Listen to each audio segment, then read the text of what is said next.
Brian. Yep, you just click it on and off.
Good evening, everyone.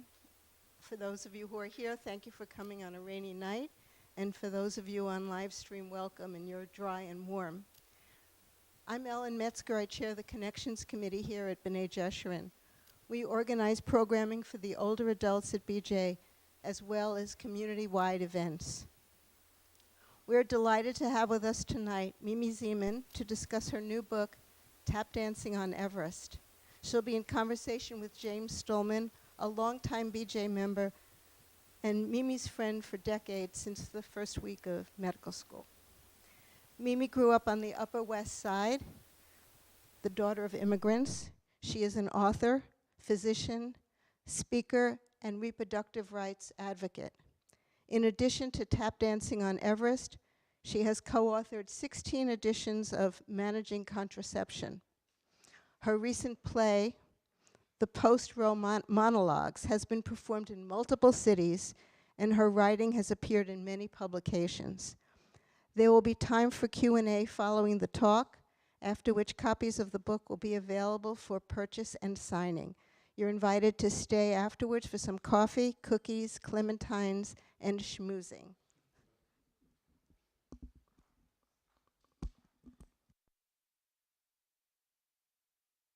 Everyone, thank you for coming out. My name is James Stolman. Again, I'm a longtime member of BJ with my family, and it's an honor to be here with my dear friend, Dr. Mimi Zieman, who has written an amazing book that I encourage everyone to buy. It's a great read, very entertaining, and just a very interesting book about a medical student who did something extraordinary. So this is the book, Tap Dancing on Everest. I advise everyone to get it. So Mimi, I want to ask you, when we talked about this book originally, I remember you telling me that, of course, you wanted to put down memories of your adventures on Everest, which you did as a fourth-year student, while other medical students were seeking comfortable electives in Honolulu or Aspen. Mimi decided she was going to join a team of professional mountain climbers and be the sole medical personnel on this ascent, a novel ascent of Everest. So maybe we, of course, wanted to put this down. It's an amazing, exciting, and engrossing adventure. But you told me your original intent to write about the adventure evolved into something larger and deeper and more profound. And you encountered that process while writing the book. Maybe you could tell us a little bit about that process. Sure, I'd love to, but I want to thank BJ first and Ellen Metzger for organizing this and James for being with me. We did meet about 40 years ago because we randomly were alphabetically assigned to sit next to each other in histology lab at Einstein. So I thank you for doing this. I had to learn what the writing process does because it changes the story that you want to tell. I did always want to tell this Everest story because it was an extreme adventure that's in the mountaineering history books because of what the climbers did, not anything to do with what I did. But for me, it was life-changing, and I couldn't believe I was a part of it, and I always wanted to tell that story. So in January of 2019, when I sat down to finally write it, which I did not plan to, one day I just sat down and started writing. I didn't say, I'm going to write a memoir. What does that entail? Let me learn about the memoir. I just started writing, and then I had to learn everything. And then what happened is I learned that through the writing process, the story you might have started out wanting to tell changes.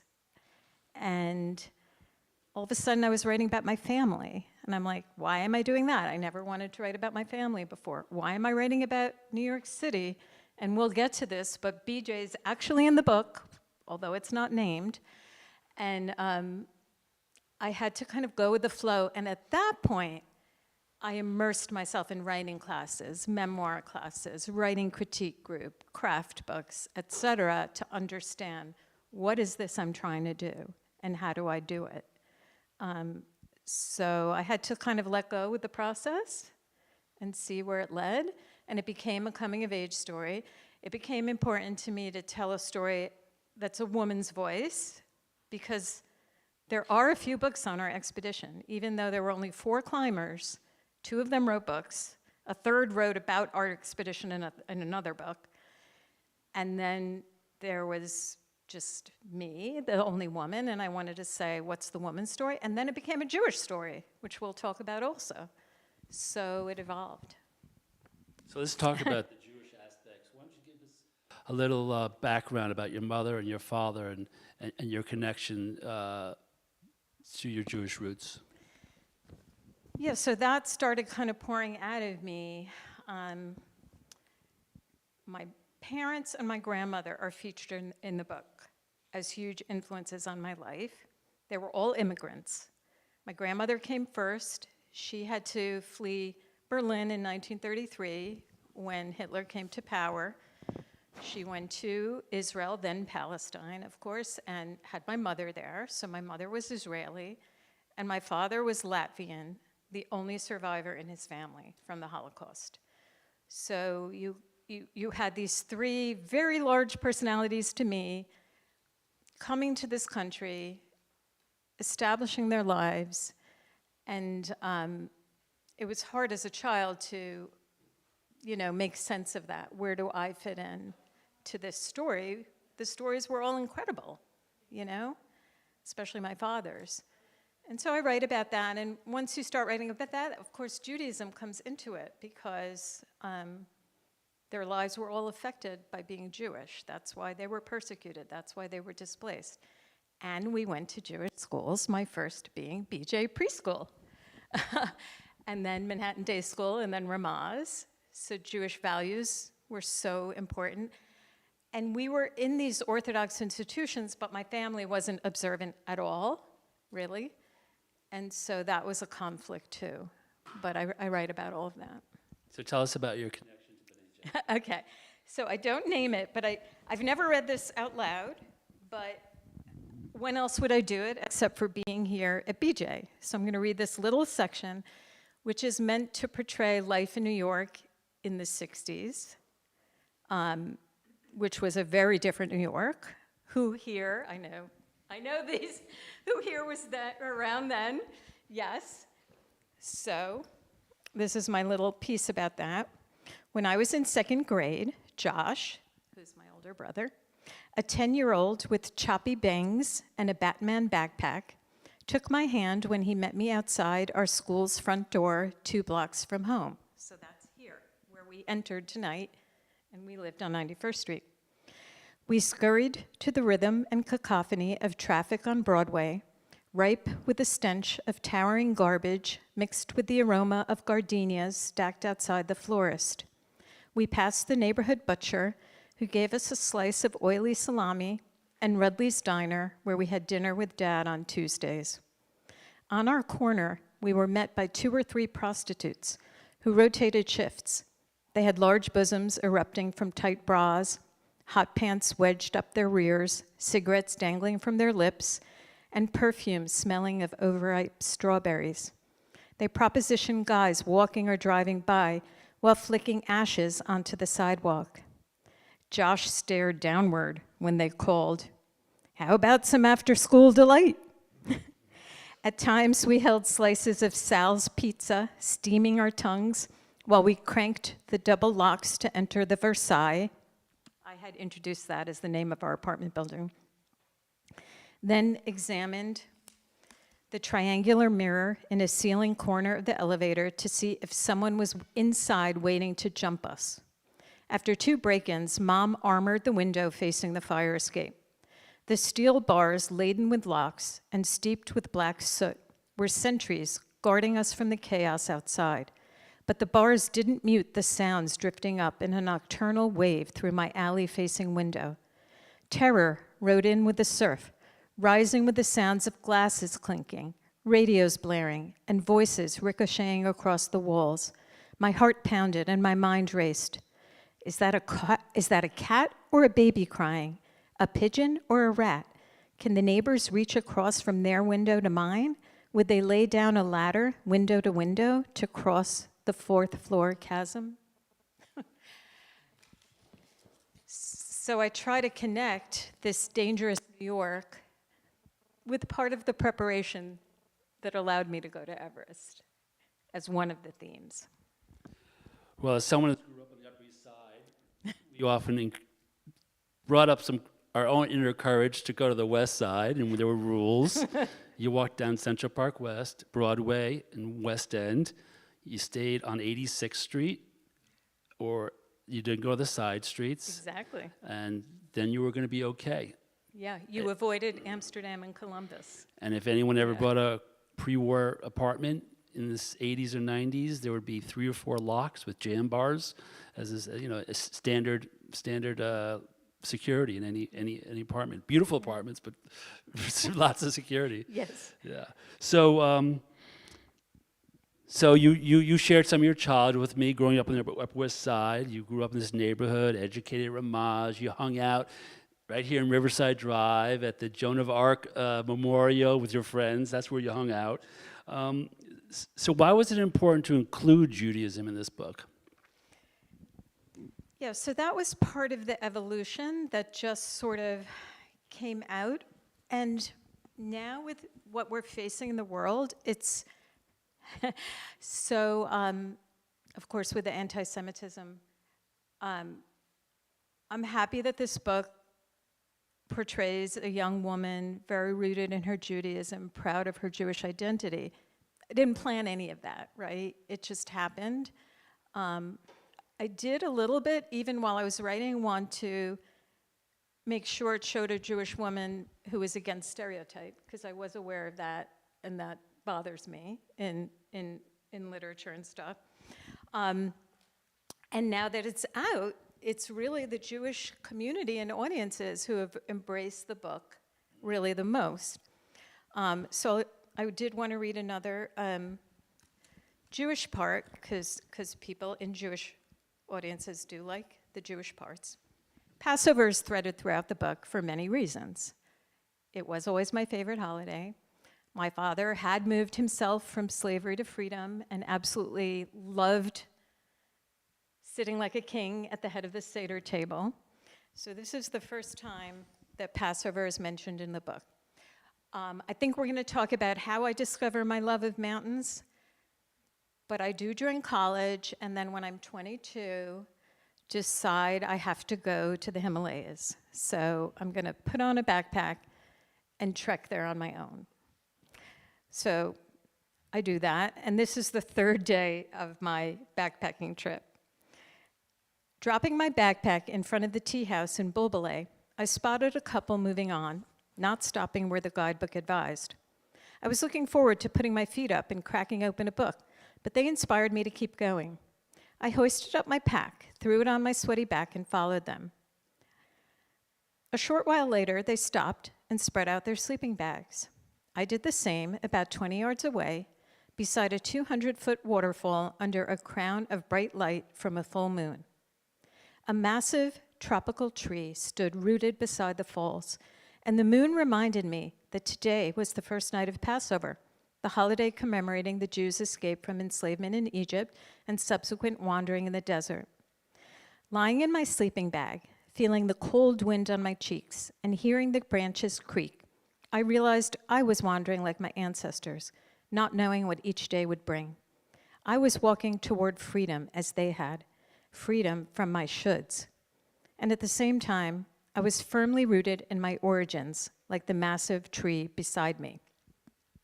I'm going to skip a part where I have a flashback about a brief time that I became Orthodox and pick it up here. I missed the peace and comfort that had come from my practice of orthodoxy, from thinking God was always with me and always cared about me.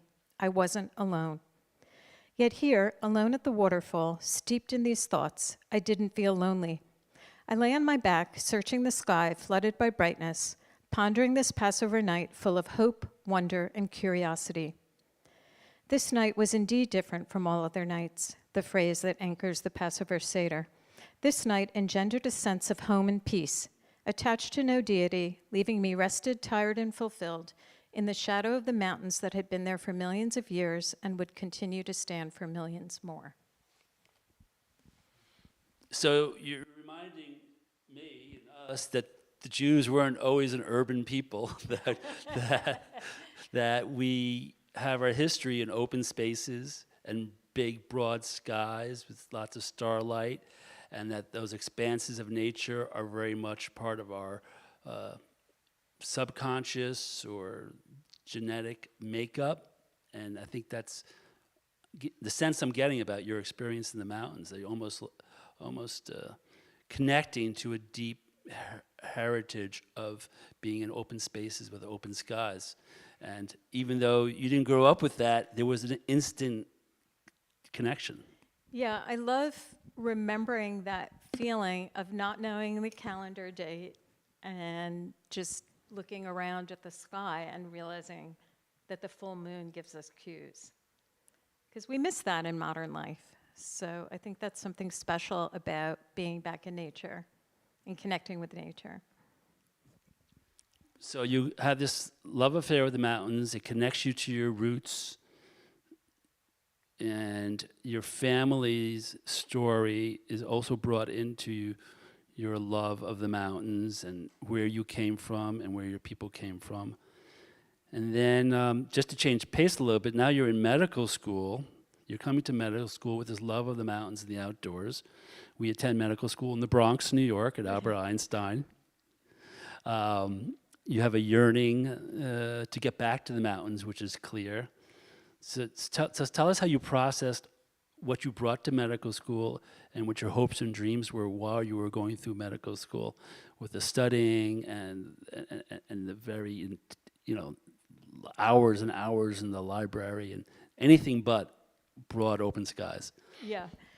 It was a really hard adjustment for me because I had been trekking in Nepal right before medical school. So I got back and then we met and I started. And I had a hard time throughout medical school. It was that feeling of not fitting in, which the book is all about. It's about feeling like I had to fit a mold and not really fitting in and trying to see how I was going to be true to myself and do whatever it was that I wanted to do. And in medicine, it was always hard. Yeah, so it was a year after starting that I got the invitation to Everest, which happened because when I was in Nepal, I met climbers, we became friends, and this opportunity arose. And I knew I'd never have an opportunity like that again. And I didn't feel ready, and I was full of self-doubt, and that's a really important part of the book to me, is that I wasn't some big, brave, I can do anything person. I was terrified and full of self-doubt, but did not want to miss this opportunity. So I found a way to make it happen. And I think that that's true of many of us. We're like capable of doing so much more than we think we are. And especially women often underestimate themselves. And so that's part of why I wanted to write the book in the way that I did, because I did really stretch myself in an uncomfortable way. But I grew from it. I learned so much so that 36 years later, I had to still write a book about it. It was just in me and had to come out. So you're in medical school with a lot of overachievers who are used to pushing themselves hard, yet you stood out among them in exponentially powerful ways. You had to teach yourself about high altitude medicine, high altitude physiology, something that's not covered in medical school. You had to think about a learning curriculum for what you may encounter on the mountain, which you did all on your own. I remember we were living in a high-rise apartment. You put on a backpack, you ran up and down the stairs day in and day out, 34 flights of stairs. That's how you got yourself in shape. There really was a counterphobia in you that you just wanted to do what was hardest. And I think there was a lot of feminist tilt to that. Well, there's certainly a lot of feminist tilt in the book, because it was hard to be the only woman on the team. But you remind me of some funny things, which you may remember. So another friend said to me, I can't believe, so he was a few years ahead of us, Asher. I can't believe you asked me to like sign all the prescriptions for every drug you were going to take on Everest, like, because I couldn't sign them. I had to bring a whole big medical chest full of drugs, but how was I going to do that? But I did get someone to do it. It wasn't him, but he laughs about it to this day. But on the trip especially, I felt always like I have to not complain, I have to be strong, I have to keep up with the guys, because I don't want to look like the weak link because I'm a woman. I wasn't a climber, so obviously I was going to be weaker than the climbers, but that was really important to me. So the title of the book, once again, is Tap Dancing on Everest. So tell us about tap dancing. Tell us about its importance to you in your childhood. Tell us why you brought your tap dancing shoes with you onto the mountain and what all that represents. Yes. So it's important when you write a book about this that you write about your failed dreams too. My original dream was to be a Broadway dancer. And I spent many years dancing. And once I wasn't brave enough to do that, I didn't think I could withstand the auditions and rejections. So I chose medicine, which was a safe alternative. But I swore to myself that I would never stop dancing, which is true. I still dance. And people think that the title is like a metaphor, Tap Dancing on Everest. They don't realize it's a concrete scene because, yes, I did bring my tap shoes. And on one day when we were bored with nothing else to do, I went into my tent and put these crazy tights on and tap shoes and did a little routine. But you reminded me that we tap danced together. Why don't you talk about that? Oh, so in medical school we have an annual, what is it, talent show, or lack of talent show, I like call And Mimi wanted to choreograph and dance in a dancing piece. We danced to Van Morrison's Moonlight, and she recruited me and another male medical student to be my backup male dancers. Backup male dancers. So we were in the background, like she was like Gladys Knight, and we were the Pips, and that was. And it was a tap dance routine. It was a tap dance review. It was the first and last time I've ever tap danced. So Mimi was bent on continuing that interest in medical school. That was a lot of fun. So what do you hope people will get from this book? So it's mainly what I said in terms of the power of doing things that we're afraid of and that are hard, but that we are drawn to for some reason. So I didn't like randomly do hard things, but I had an internal drive or passion saying that I really wanted to do that. I really wanted to go to Nepal and trek on my own, so I went. I mean, I would have gone with someone if someone was available, but nobody was. And then I really wanted to do this expedition. So I think that's a good message to hear, that we can do more than we think. And change is hard and uncertainty is hard. And we lived through that every day on this expedition. We were beset by snowstorms. Everything was unpredictable. What should have taken 5 days to get to base camp took us 3 weeks because the yaks couldn't travel in the snow. They quit. We had more snowstorms. We didn't know if we'd ever get there. So to me, that's kind of the most important message. You know, to follow your heart in unlikely directions, even if it's hard, but you'll grow from the experience. That's terrific. It's a great read. I'm going to reiterate as a last question, kind of rephrase my initial question. You sat down to write a book about your amazing adventure. Probably you postponed it because you got married, you had a busy professional career, you had 3 kids, and then life got in the way, and then you found time 30 years later to sit down and finally write this story. That's fantastic that you did that. And then you allowed yourself to be immersed in a very, very deep story that pulled together your Judaism, your feminism, your life experience. It's almost as if waiting 30 years was a beautiful gift to sit down and really pull it all together. And I find it a profound read and rich on so many, many levels. And I think a lot of people get that. And it's not every day you read a book about a mountain climber who's talking about Holocaust survivors and tap dancing and Judaism. So Thank you, it makes it James. very unique story.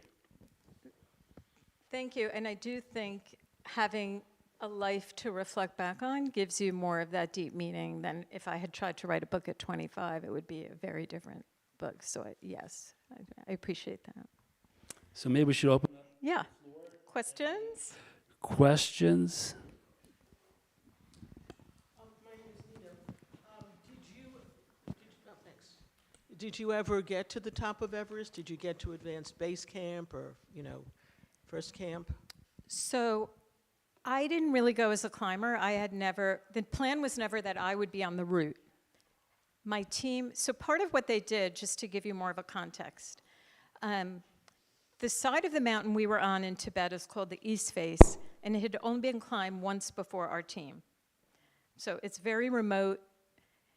It's treacherous. One of my first titles for the book was called Less Wise, because George Mallory, the famous mountaineer, took a look at the East Face in the 20s, and he said, other men, less wise, might attempt this way if they would, but it was emphatically not for us. And it wasn't for anyone else until it was finally climbed in 1983 for the very first time, and we went back in 88. Just 4 climbers were attempting, they weren't going to repeat the route that was done because that route required a huge team. They had support. They used oxygen on the top of the mountain. These guys wanted to see, is there a way up the East Face that 4 people could do without Sherpas and without oxygen? Wow. And so that's what they were trying to do. It was such a treacherous route. So the only other people on the team was a photographer, Joe, and me. And we would get really antsy and bored. And Joe especially would say, can I go on the route? He had a little more advanced climbing skills. And they were like, absolutely not. Because they made it clear, they were such experienced mountaineers, they could make a decision in a split second. That's the difference between life and death. And they didn't want amateurs around. It wasn't appropriate for us to be on the route. So I had never planned to climb the route. Did my team climb the route? Yes, which is why they're in the history books, because what they did was exceptional. I myself got to 22,000 feet on side hills. I call them hills, because they were like hills near base camp. And when the guys were resting and I had nothing to do, I would climb on my own up those hills. So I made it to around 22,000 feet. Without supplemental oxygen? What? Without supplemental? Without, yeah. We had no oxygen. We had one canister of oxygen for emergency medical use, which we did end up having to use. That's amazing. I just have to tell you, my story is I was an avid downhill skier. And then my best friends moved to Aspen, Colorado, so I was living a dream, and about 12, 15 years ago, I developed very bad osteoarthritis in my lumbar spine and other stuff.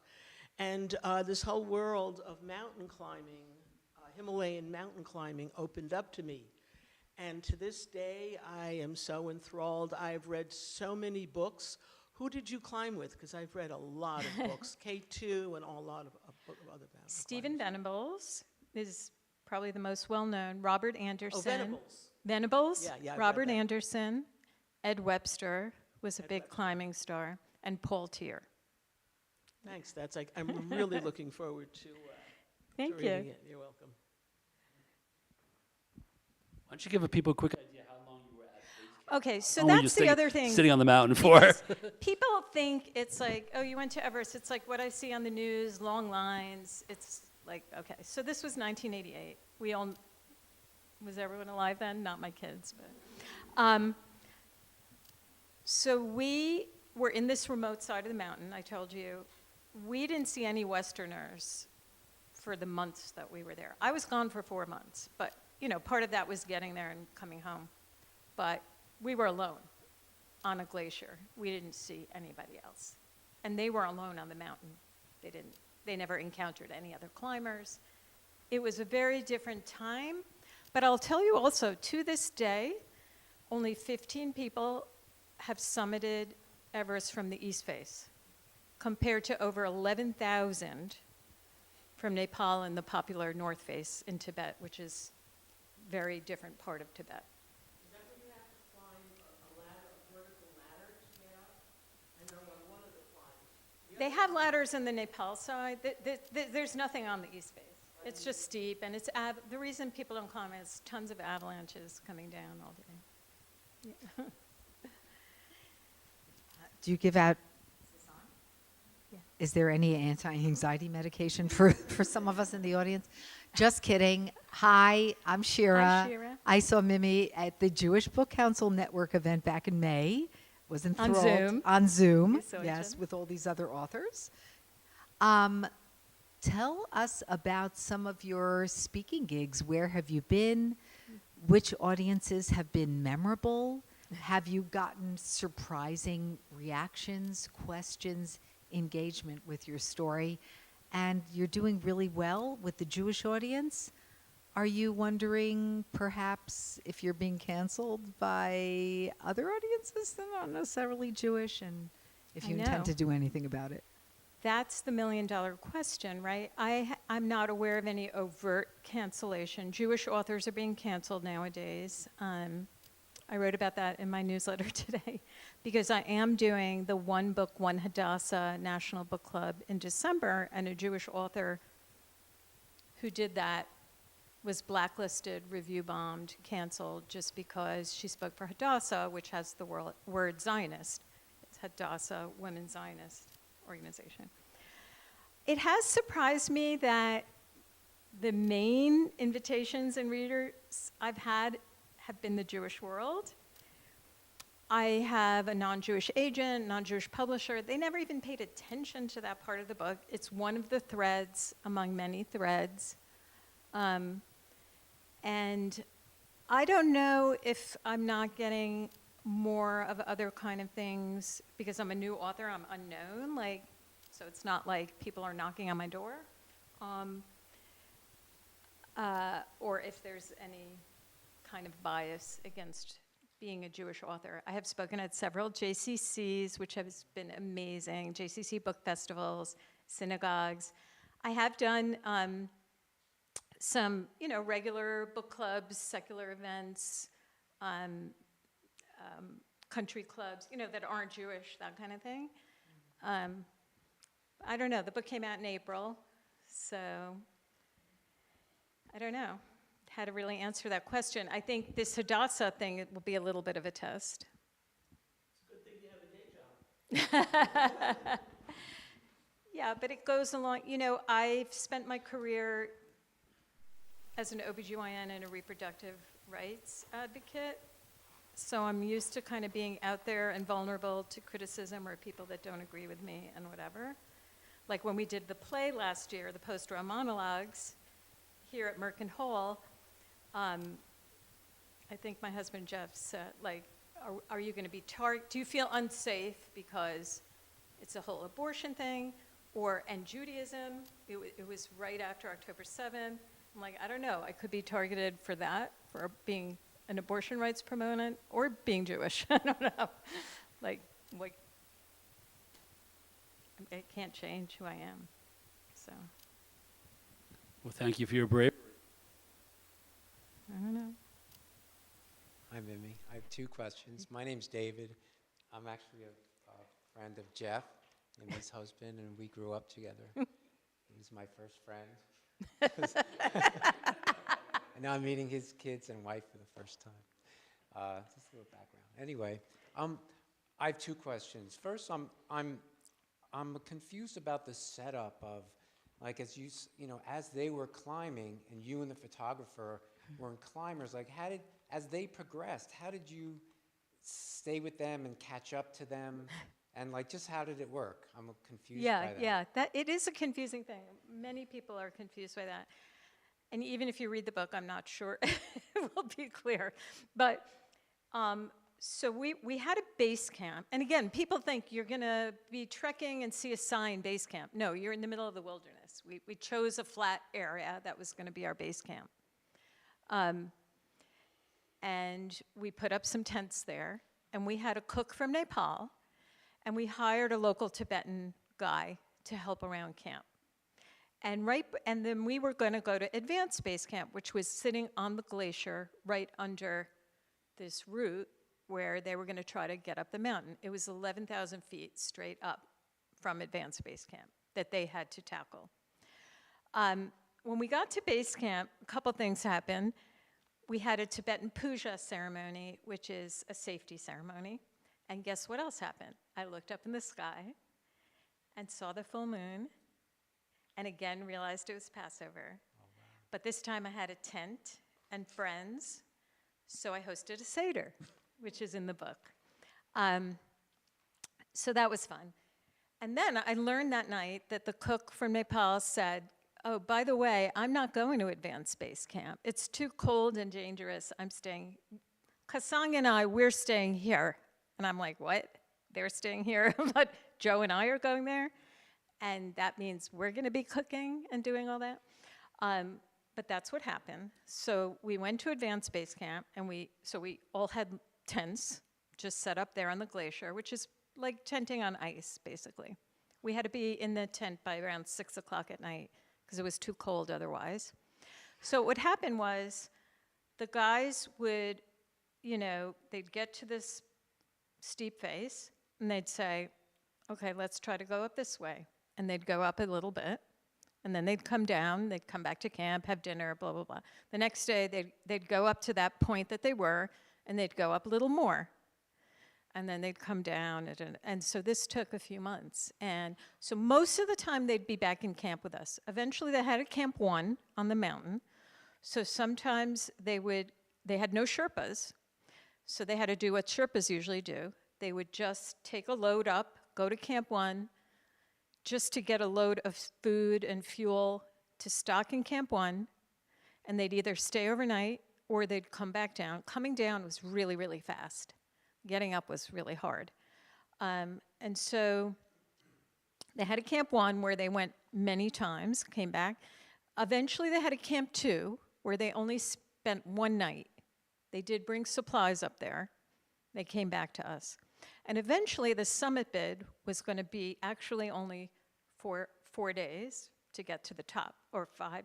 They would go to Camp 1 one day, Camp 2 one day, Camp 3, third day, which they had never been to before. And then Camp 3 was actually the South Col, which, if you've read Everest books, is the famous place where it's featured a lot in the Into Thin Air book. It's where most teams leave to go to the summit from the famous Nepal side. So that was their Camp 3 too. It was right on the saddle between Nepal and Tibet. And then they would leave in the middle of the night to get to the top and come down, and then they'd come down to us. That's how it worked, like logistically. So most of the time they were with us, but occasionally they spend a night on the mountain. And part of what the book opens with 3 of them missing, and they had been missing for days and days and days. We had a telescope. We could see the whole route. There was no sign of them. So we finally decided there's no way they could be alive. They were in the death zone, so we had to pack up camp. And it was devastating.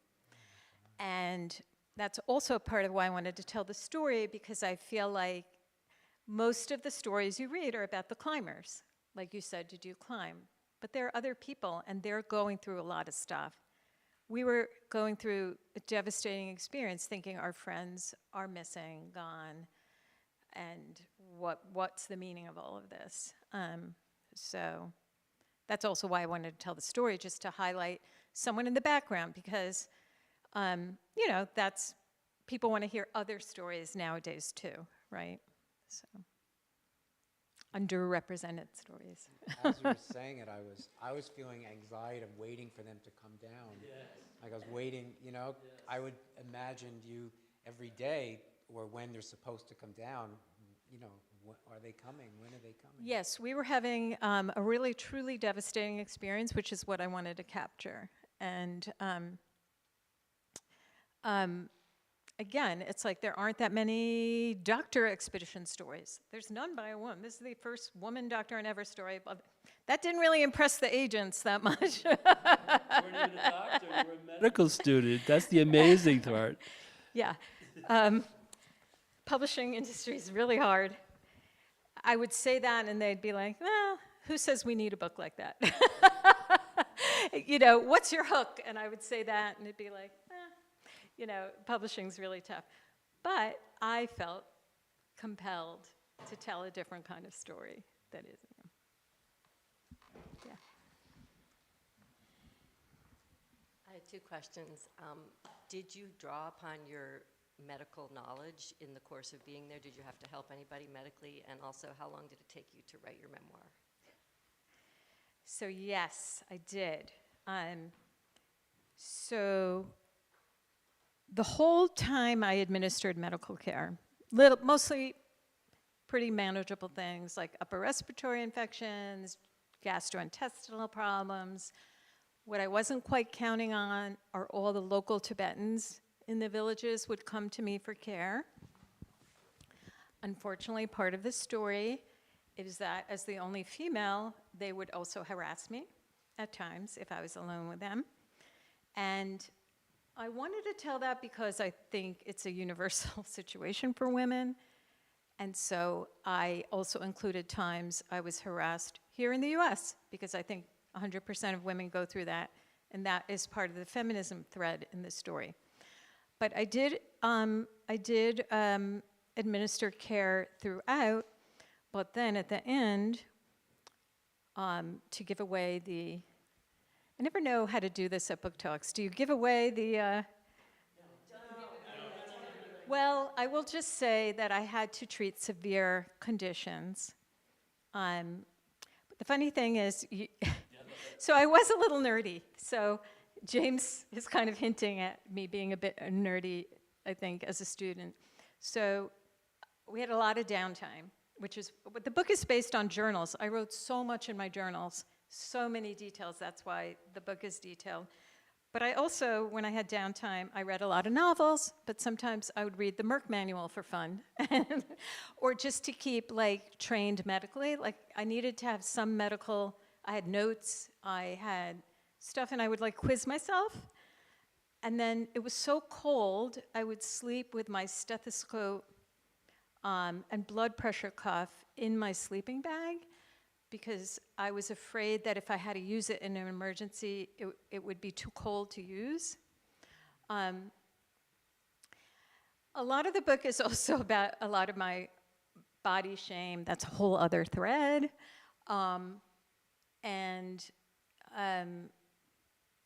what I conclude at the end of the book is, like, I realized, here I was taking care of everybody, and I didn't really have any need for medical care myself throughout the whole trip. Like, my body ended up staying strong, even though I was so insecure my whole life about my body. And so that is another kind of message to myself, is to remember what your body is capable of doing instead of thinking about, well, the negative hang-ups about my body and stuff. So, yeah. Just to hint a little bit, Mimi did use her medical knowledge, her self-taught medical knowledge, and eventually got the seal of approval from very, very, very highly professional and trained doctors who she encountered, and said pretty much, you did everything perfectly. So I'm just gonna, that's a little bit of a spoiler, but.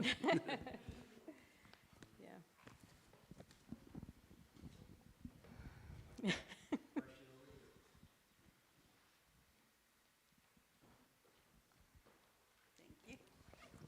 So full disclosure, I'm Mimi's best friend since second grade. So, The one and only. so as you know, as she was writing the book, I sort of saw a lot of the agony of the process. But for me, the biggest agony that I saw was how to structure the book, whether to tell it in a linear story fashion or jump back and forth. And for me, the favorite part I love about the book is the juxtaposition between your little apartment with your immigrant parents and members of your, extended family, juxtaposed with the vastness and openness of Everest. So maybe you could just talk a little bit about how you decided to structure the book. Thanks, Gabs. And I didn't answer your question, how long it took me. I started in January 2019, and it came out April of 2024. So I had a good draft at about 3 years, which is when I started looking for an agent, but then tweaked it until the day it was due, which was about a year before it came out, so April 23. Structure was by far the hardest part, and I did try what I feel like was a million different ways to structure the book. But that ends up being one of the big themes, which is this feeling of being boxed in by expectations, by city life, by an apartment, by concrete, and the vastness of a glacier, because it's a story about growing up, search for identity, looking for your true self, coming of age, and going to the mountains is sort of seeking freedom. And so it was kind of that nice metaphor and juxtaposition that you could do. And dance also represents freedom to me. So I didn't want to go straight chronological, so some chapters are thematic, especially in the beginning. And then once I start hiking in Nepal, it's pretty much chronological after that.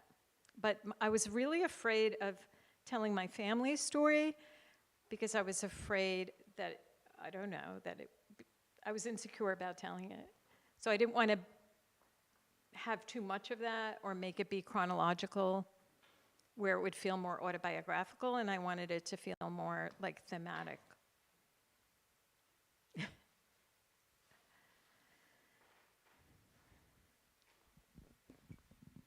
Any more questions here? We'll take one last one. A couple more. Thank you. Are you in touch with anyone now that were part of this journey? And if so, have they read the book? Yes. I'm in touch with everyone. And that's the other funny thing about memoir. It's tricky because you're writing about true people and you don't know how they're going to react. So in terms of the climbers, for at least 2 of them, I was in their books, so, But they didn't get that emotional the way that I did, I don't think.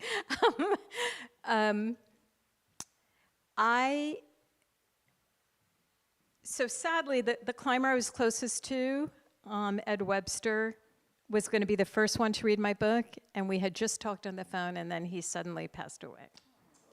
So that was 2 years ago, which was very sad. I've since become close to his wife. Robert, who is one of the main characters in the book, the guy who invited me and I had a relationship with at one point, I had him read the whole thing because, you know, he's a character in the book. Some of it's good, some of it's not so good. I just wanted him to be able to read it. But he was very supportive. He said, it's your book, it's your story. Tell it how you want to tell it. I support you 100%.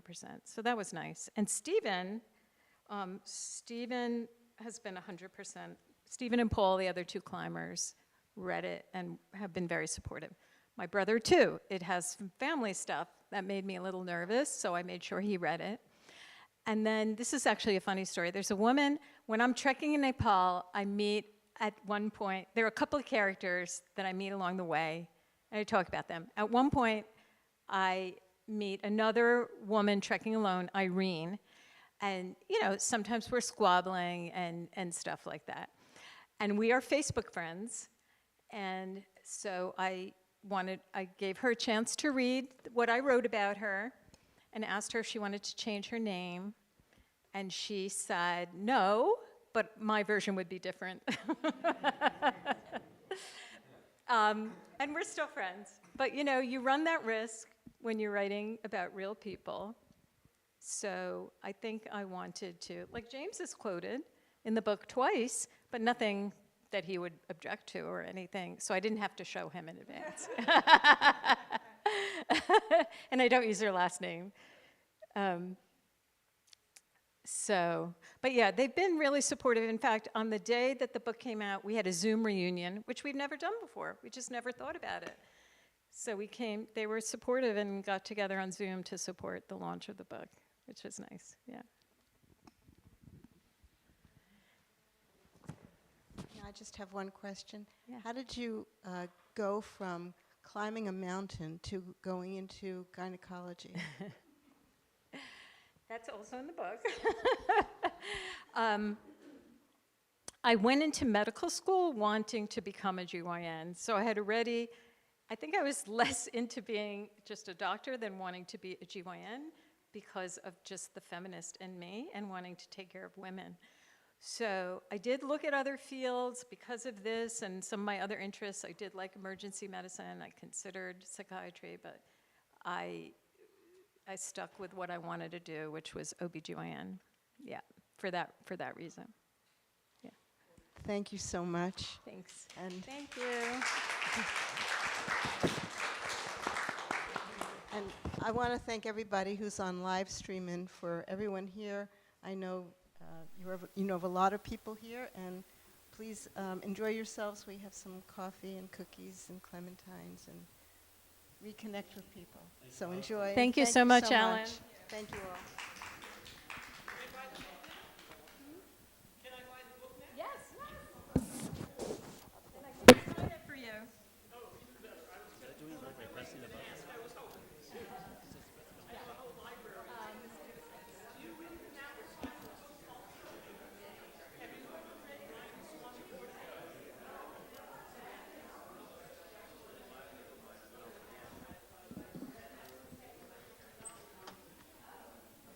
Hi, thank you. We're done. I just wanted to return these. Oh, okay. Thank you so much. Yeah, of course, of And course. there are cookies and Okay, thank you.